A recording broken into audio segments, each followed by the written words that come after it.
They fully delivering value, interpreting great books from around the world.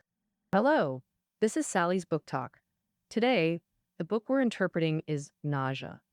This debut novel made famous Jean-Paul Sartre, the renowned 20th century French writer, philosopher, and social activist, hailed as an intellectual icon, a landmark figure in 20th century intellectual history.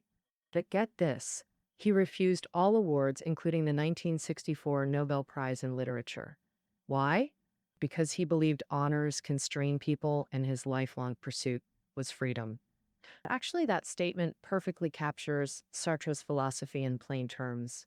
Essentially, Sartre's philosophy has three core tenets: existence precedes essence, the world is absurd, and freedom of choice. Today's book, Nausea, is precisely the literary embodiment of Sartre's philosophy. This philosophical novel was published in 1938. 5 years later, in 1943, Sartre systematically elaborated his existentialist philosophy in Being and Nothingness. In short, Nausea cemented Sartre's literary status while sketching his philosophical framework. Let's dive into the novel now. Nausea follows Antoine Roquentin, a young Frenchman. It chronicles diaries he wrote in early 1932, documenting his daily life and inner thoughts. We witness his confusion, anxiety, and perspectives on life and the world. As Roquentin's diaries unfold, Sartre's existentialist views gradually emerge. Through these entries, we learn Roquentin is a solitary young intellectual. After 6 years of travel, he settles in Bouville, France, to write a biography about an 18th century French marquis. He researches at libraries, kills time in cafes, and has an affair with the cafe owner's wife. Then suddenly, everything around him induces nausea, a relentless feeling that follows him everywhere. When reunited with his former lover, Annie, he finds her transformed into a heavy, disillusioned woman. Simultaneously, everyone around him seems alien and grotesque, intensifying his nausea. He endures agonizing struggles within this state of nausea. Ultimately, he uncovers the root of his nausea, abandons the biography, and returns to Paris. The plot's super simple. What won over readers are the crazy detailed descriptions and wild hallucinations. Thoughts and ideas. Why does Roquentin always feel nauseous? How does Sartre use Roquentin's nausea to explain his existentialist philosophy? All right, next up, I'll follow the book's story and break it down step by step, leaving in Sartre's ideas: existence before essence, the world's absurdity, and freedom of choice. First off, let's see how our protagonist Roquentin experiences that nausea. He hardly cares about politics, doesn't bother with market, tech, or finance stuff, and couldn't care less about celeb gossip. He's all about his own feelings. He says lately he's been feeling nauseous nonstop. You're probably wondering, what's the trigger? What set off Roquentin's nausea? But nope, it wasn't anything specific. Just one spring afternoon, he suddenly doubted everything around him and found it all disgusting. We've all been there. You smell something rotten, see something filthy, or taste spoiled food, and your brain goes, ew, gross. That kind of disgust comes from actual smells, shapes, or tastes.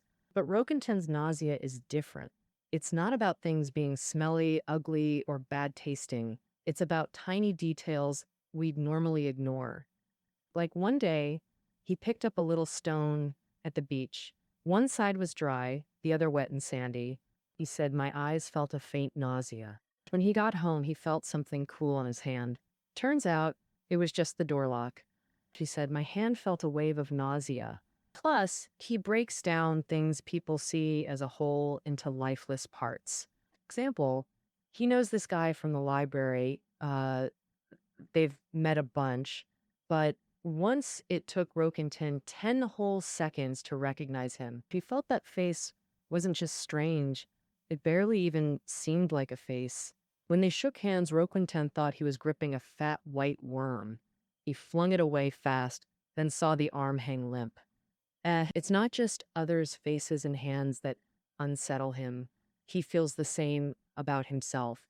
Looking in the mirror, his eyes seemed terrifying and dull. Surrounding puckered lips with a red ring like fish scales, there are brown wrinkles, cracks, and bumps, soft white fuzz on the cheeks, and huge nostrils with nose hairs uh, sticking out. Um, so he often hits up a cafe where, for money, he can find a woman to hook up with. That day, he ordered a beer and sat there for a solid half hour. He stared at the cup from every angle, top, bottom, left, right, but never as a whole piece.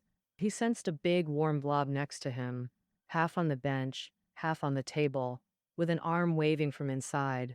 Turns out it was folks playing cards, but Roquentin couldn't see him as complete people. He even felt his own head was some lifeless thing that might tumble off if he moved it. Hearing this, you might think Roquentin's super boring, or maybe he's just into making creepy associations and descriptions. But nah, Roquentin's not trying to make others look bad, and he's not antisocial or anything. The thing is, everyday stuff that most people ignore often feels totally strange to him. There's a guy in the cafe. Roquentin notices his blue shirt with suspenders underneath that look purple but get drowned out by the blue. The wall behind him was chocolate brown, and Roquentin wrote in his diary that this sparked nausea. Or heck, maybe this is nausea itself. The nausea aim in me. I feel it out there, on the wall, on the suspenders, all around. He blends with the cafe. In this nausea, why is Roquentin always grossed out by everyday things we take for granted? This ties into Sartre's first big idea, existence before essence. Let me break it down. Roquentin's nausea is part physical reaction, part mental response. These nausea comes from a few places: strangeness, fear, anxiety, and disgust. To Roquentin, stuff's physical traits, color, texture, shape, all seem to shift and float.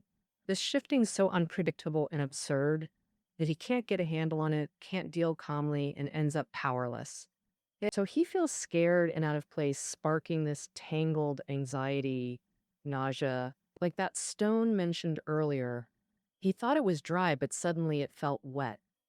The door lock, warm one moment, icy cold the next, especially colors shifting with angle, environment, or even who's looking. Just like that cafe shirt, blue one second, purple the next.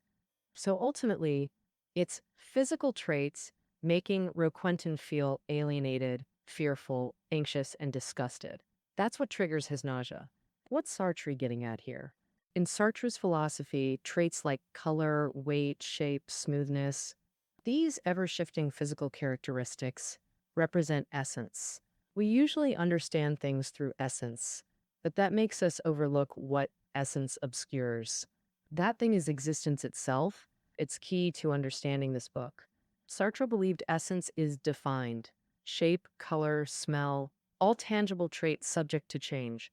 But existence doesn't change. Existence is the thing itself. Existence comes first, essence is secondary. Before essence, so here we reach Sartre's core idea: existence precedes essence. Sartre used this concept primarily to explain the human condition. He saw humans existing first, undefined, empty, full of potential, while essence forms gradually through actions and choices. Crucially, Sartre opposed traditional philosophy's essence-focus. He saw essence as phenomena combined, human essence shaped by actions and free choices, but existence remains primary. It's this tangible shifting essence that torments Roquentin, elusive, making him feel alienated, fearful, and nauseous. For instance, when Roquentin leaves the cafe and hits the street, streetlights make him dart into dark, tree-lined paths. Because light means seeing shapes and colors again, triggering nausea. He senses a black hole at the road's end. Any dark corner draws him magnetically. He only feels better in the dark because nausea only strikes where there's light. Hmm. Only when he's in darkness, unable to see things' essence, can you perceive their existence. Existence stays fixed, unchanging. That's what calms him. Roquentin keeps wrestling with this feeling. Early in his diary, he wrote, "Objects are lifeless. they shouldn't affect us. We use objects, put them back, live among them, they're useful, nothing more. Yet they do affect me. It's unbearable. I dread touching them like they're living beasts. Wherever he goes, Roquentin feels ambushed by his environment. He sees them as living beasts, a door lock attacking his hand, a face assaulting his eyes. Even mundane things feel alien, uncontrollable, sparking terror and revulsion. This nauseous source, physical or psychological, ties to another certain idea: life's absurdity, loneliness, alienation, and fear. These feelings reflect Roquentin's doubt and rejection of this absurd world, existence's meaninglessness. This defined Sartre's era's psyche, and Roquentin embodies it. In his diary, he wrote of time's absurdity. When you live, nothing happens. Settings change, people come and go, that's all. Nothing ever begins. Days drag on endlessly, a monotonous chain without reason. Sometimes you tally fragments. You might say, I traveled 3 years, or I lived in Bouville 3 years.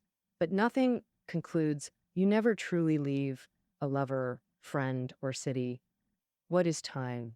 Roquentin believes just as we grasp objects through color, shape, texture, we grasp time by inventing concepts: beginnings, endings, past, present. But time itself is infinite, no start, no finish.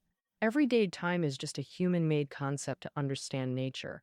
Like objects' physical traits, it's part of that unstable essence. We say now the moment we utter it, but it's already past, and a new now quickly fills in. So, past and present have no fixed position or necessary connection. People grasp the essence of time through concepts like beginning, end, past, and present. This way of understanding and mastering time, Roquentin finds it absurd. Roquentin says, we like to narrate our lives as real stories, always with a beginning and an end. With a beginning, development, climax, and conclusion. In stories, time has a beginning. Like in the autumn of 1922, I was a clerk somewhere. But actually, we are within time. Time has no starting point. It constantly shifts, turning present into past. Thus, the inability to grasp time becomes a source of anxiety for Roquentin. In contrast, familiar music makes him feel at ease. Music is the opposite of life experience. It's like a time capsule that seals moments, giving time a start and finish. A piece of music, each time it's played, every note's position is fixed. It appears and vanishes, then new notes emerge and fade. When Roquentin hears familiar music, he feels time is orderly and graspable. His emotions ebb and flow with it. He says, that old tune in the cafe, I love the melody. Played endlessly, it's always the same notes. No change, nothing alien. Therefore, now I'm no longer nauseous, I'm within the music. But after the music ends, time soon becomes utterly alien again, like visual objects. Through Roquentin's diary, we sense a kind of anxiety. Each of us feels anxious about time slipping away. Everyone might say life is tedious. Day after day of the same routines: food, clothes, shelter. But Sartre's Roquentin never complains about poverty or life's ordinariness. His anxiety isn't from real life. It's fundamental, an anxiety anyone alive might face. The absurdity of existence, the vast gap between self and world. This is Sartre's philosophical ambition.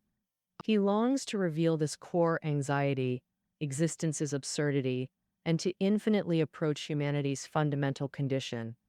Next, we see how this existential absurdity has affected Roquentin's career. In his biographical work, within the novel, Roquentin might seem idle, wandering around, daydreaming, but actually, he's been persistently doing one thing. He spent 3 whole years buried in a library, writing a biography of a historical figure. This historical figure was a noble active during the late 18th century French Revolution named Marquis de Rolleban. Brooklyn intends to write a biography for the Marquis. As mentioned earlier, time resides in the past. And by immersing himself in historical archives now, He's diving into the existence of time itself. Writing a biography is a goal Roquentin set for his life. It's not easy to achieve. He needs to spend a long time reading and researching. In Roquentin's view, words like music can be grasped. When focusing on the text, he can similarly escape nausea. However, 3 years have passed, and Roquentin honestly admits he can't finish the book because he can't capture all the details of a person. This marquis left behind many letters and archives, filled with lies, boasts, and grandstanding. At first, Roquentin found it fascinating, but later he grew disdainful, feeling the marquis was playing tricks on him. He thought he could uncover a person's truth from the archives as if they were still alive. But now he understands that studying texts actually results not in restoring a historical figure, but in creating one out of thin air. Marquis de Rolleban belongs to the past, and all narratives about the past aim to reconstruct an orderly time, framing life as a seemingly coherent, unified story. In a conventional biography, the protagonist's life is portrayed like an adventure or a journey, and adventures and journeys are about mastering time, imposing order and rhythm. But immersed in vast texts, Roquentin realizes that stories are a deception. Everyone wants their own and others' lives to be stories with beginnings and ends, time to be ordered, making it easier to grasp the present. Storytelling has even been hailed as the most effective advertising skill, precisely because making time orderly is a temptation that no one can resist. However, Roquentin is an overly honest person. He doesn't just doubt stories' truth. He believes all written expressions are separate from reality. Written words create illusions, making us think we can grasp the past. But in Roquentin's eyes, no order truly exists, only fragments in practice. Everything's absurd. Faced with this existential absurdity, what can we do? This leads to Sartre's third point, freedom of choice. Let me revisit his core idea. Existence precedes essence. Let me reiterate, existence is the unregulated thing itself. Essence consists of features that compose a thing. What we usually perceive, what you focus on or love, is often just essence. When you like a dish, you like its color, aroma, texture, all within essence's realm. Then you attach symbols and labels to it. You might say something common like, this tastes like a Michelin 3-star chef made it. Under Roquentin's scrutiny, this becomes suspicious. He says, the more we use such phrases, the more we emphasize essence. It reveals our fear of facing existence itself. What we touch now are only essences of things. Have we ever touched existence itself? Yes. This contact with existence traces back to birth. When born, a person sees the world without names, definitions, symbols, or labels. They're simply awestruck by the world as it is, existence itself. After this initial contract, year by year, the infant becomes an adult. They recognize more features and phenomena, learning to describe things through language, essence, all artificially defined. In this process, people drift from existence, dealing only with names, colors, forms, smells, essences, characteristics. Roquentin feels nauseous precisely because he differs from others. He rejects these artificially imposed essences. Like a newborn, he focuses not on essence but on existence. Now, through Roquentin's journey, Sartre aims to reclaim this ignored existence. He asserts, existence precedes essence, yet existence always hides behind essence unseen. One day, Roquentin found a chestnut tree root under a park bench. He thought, how do I describe this root? I'd need to explain its size, color, purpose. But when I explain this way, I'm not describing the root anymore. I'm talking about things that don't exist. He concluded traits like color, shape, smell, taste don't exist. People discuss an object's color, shape, smell, etc. to give it a reason to exist. But actually, nothing has to exist. Things exist purely by chance. Human existence means surrendering to chance. At any moment, anything could happen to anyone. We touch countless things daily, without question. We don't expect a soda bottle, wine glass, or table to respond. Yet, Sartre says life's core absurdity is us calling out while the world remains coldly silent. So, Roquentin finally abandoned his Marquis de Rolbin research, returning to daily life. At his regular cafe, everyone seemed to live like robots.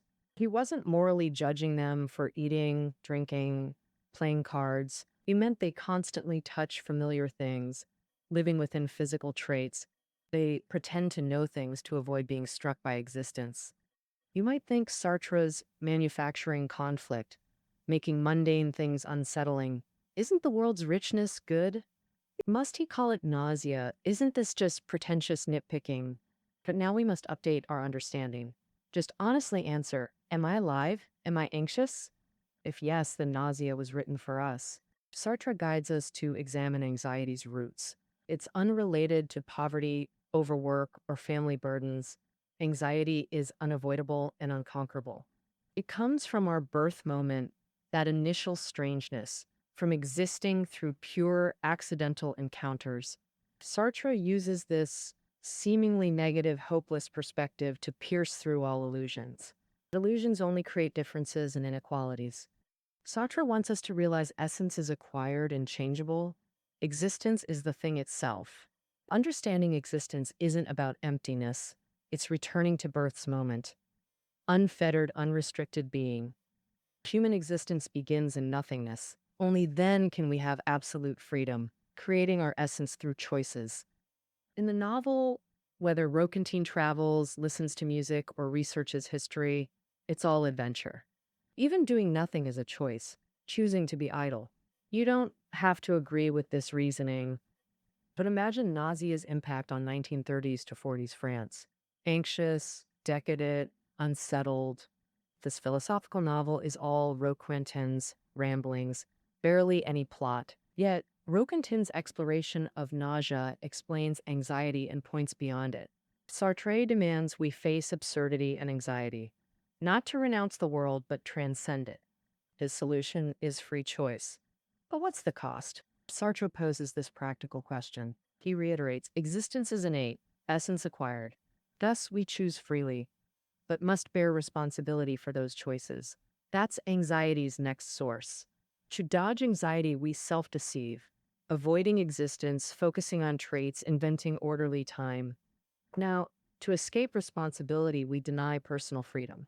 Sound familiar? When accountable, you plead, I had no choice. Roquentin does this too. After abandoning the Marquis' biography, he finds a new purpose, women. Roquentin's been involved with the cafe owner's wife and a waitress, but his ex-girlfriend Annie's the one he can't shake. They broke up 6 years ago with zero contact since. But now Annie says she's in Paris and really wants to meet. Roquentin's first thrilled, then remembers their fights. He waffles. I'll either see her or do nothing. My choice decides the future. I feel the weight of responsibility. In the end, he goes to see her but tells himself, I've got no choice. He pins huge hopes on this meeting. He plans to confess his nausea to Annie, then leave Bouville forever to live with her in Paris. They meet as scheduled. But it's awkward. 6 years later, Roquentin sees Annie's aged, her former charm gone. What shocks him more, she's now several men's mistress. They bought her an apartment. Now even basic communication between them is strained. Whenever Roquentin stares blankly, Annie mocks his naive look. If you know Sartre's Hell is Other People, you'll grasp why he wrote this. The past is silent. Bygone days can't return. Countless factors widen human divides. Someone once intimate becomes unrecognizable years later. Even conversation feels impossible. Annie tells Roquentin, I'm glad you haven't changed. I need you as my milestone to measure how much I've changed. This almost sounds like connection. But when Roquentin mentions nausea and existence precedes essence, Annie snaps. Stop babbling. Get out. Heartbroken, yet comforted by his existential insight, he wanders streets feeling lonely but consoled. He heads to the library to say goodbye to an acquaintance, but when he arrives, the man's being chased for publicly molesting a boy. This is Sartre's world. Disordered chaos, from people to objects to time. Nothing can be grasped. Everywhere is chance, random events leaving you bewildered. We are absolutely free. Simultaneously, we must accept responsibility from free choices.